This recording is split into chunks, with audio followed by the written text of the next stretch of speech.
and it's about these young immigrants who came forward because the Obama administration said they should. The deferred action, the DACA kids, the Dreamers. They came forward, and more than 700,000 of them, yes. And they registered with the government, which is something that we do not ask people to do in very many circumstances in this country. But they registered, they made themselves known, they are on record officially as being in this country without proper papers.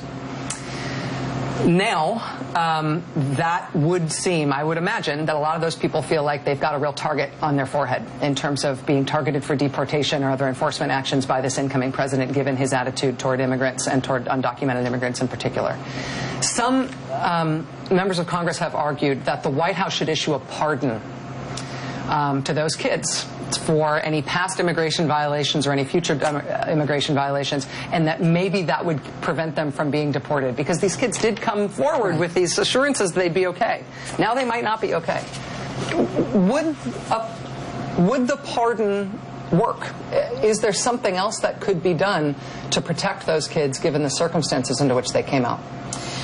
Yeah, look, I think that's a question that has a lot of different layers to it. The issue of whether or not someone gets a pardon is really actually an individualized decision that the president makes person by person. So, you know, there's no process set up to pardon a group of people en masse. And so I think people are going to have to look towards making sure that their policy interests are really heard by the incoming administration, that the same policy interests that prevailed to provide the whole status in the first place are carried forward as well, and make sure that those voices continue to be heard also.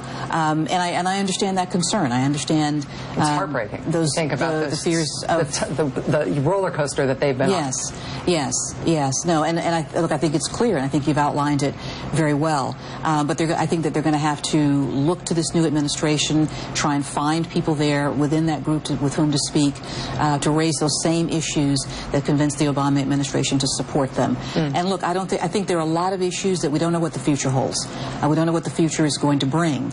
But certainly I would hope that the record that they have built would be taken into consideration, as anyone would consider how to handle people in that situation.